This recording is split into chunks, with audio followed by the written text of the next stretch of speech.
Well, this is Singing Proverbs Part 3, Proverbs chapter 10, verse 3 in both Hebrew and a modern pronunciation of the ancient Greek. Now, in order to do this, I'm jazzing things up a wee bit, rocking things up a bit, just getting a bit funky in here to help me memorise this. So, let's give this a go, shall we?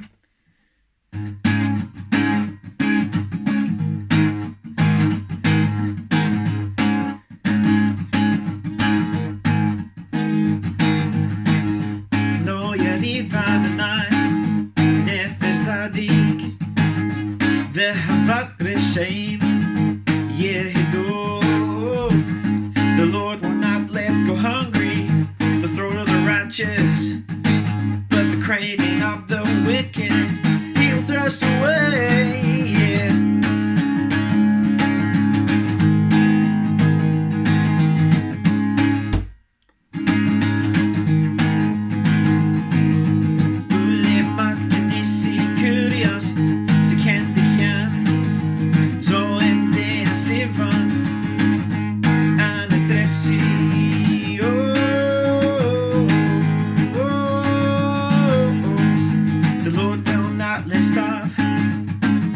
The soul of the righteous, but the life of the wicked he will overthrow.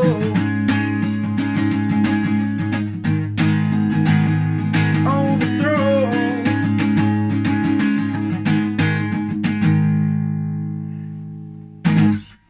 There we go. Fantastic. Well, what do we have there? Proverbs 10 verse 3. Fantastic.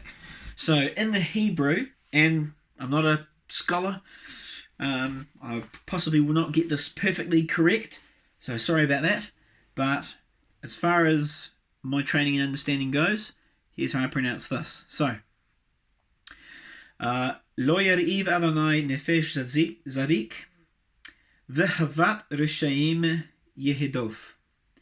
So lo means not, Yariv means to let go hungry.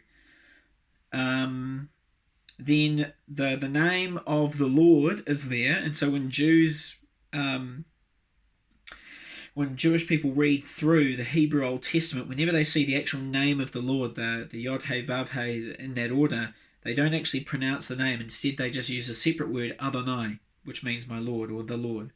So that's the way I've pronounced it here. So, lo, not yariv, let's go hungry. Adonai, so God, the personal name for God. God does not let go hungry. Nefesh, zadik. So nefesh is a word which means throat, which is interesting. But in English we translate it often as the word for soul. So that's very, very interesting.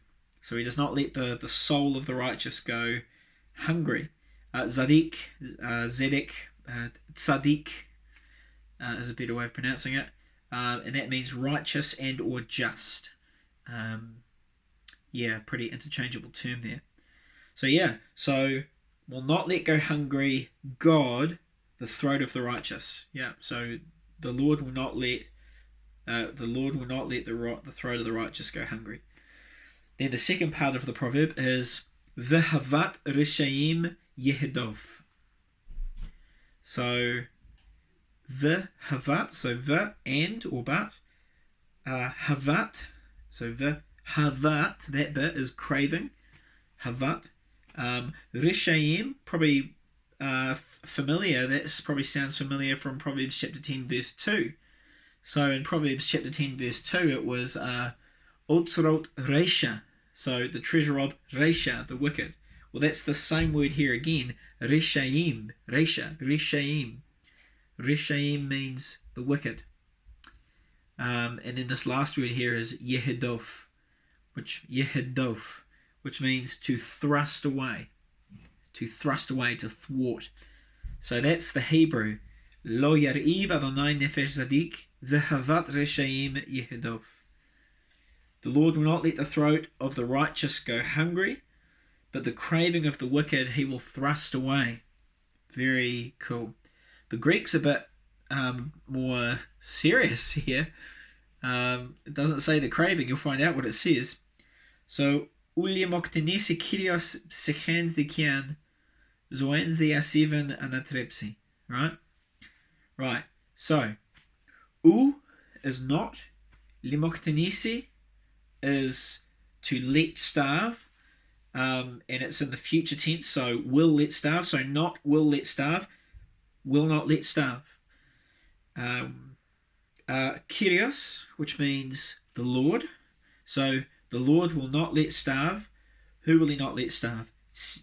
Psychen the kian. So psychen is suke, psychein, and it means, it's translated as life or soul or spirit, but the soul essentially, and that is the way they're translating the Hebrew word nephesh, often translated into soul between those two languages. Quite cool.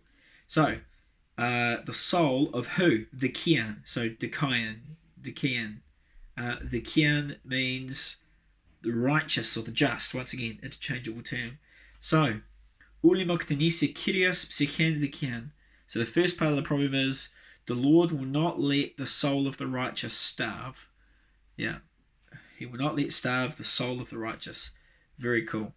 Now the next bit, this is crazy serious, especially seeing as it's God's word. So, Zoen theasiva nanatrepsi. Right? So Zoen means life, the life, right? Your life. Zoen the. So the is a conjunction which means but. Sometimes and. So the life but of who? Asivon, Asibon, Asibus, Asivon, when you're pronouncing it, is a word which means ungodly. But the life of the ungodly, right? Anatrepsi, overturn, ruin, overthrow. Anatrepso, or anatrepo, anatrepsi in this case because it's future tense. Crazy. So the life of the ungodly, who will overthrow. Now perhaps Zoe in this sense means like the zest of life, like the lifiness of life, like, in which case craving and Zoe, might work here, Havat and Zoe, but it possibly means like the actual life of a wicked, the ungodly and profane. God overthrows it. God overthrows the life of the wicked. So either way, it's pretty serious. But it's a cool proverb. The Lord doesn't let the righteous starve, but he does overthrow the craving, the lust of the ungodly. So there it is. Are these videos getting longer? Possibly. But that's part 3. So on to the next.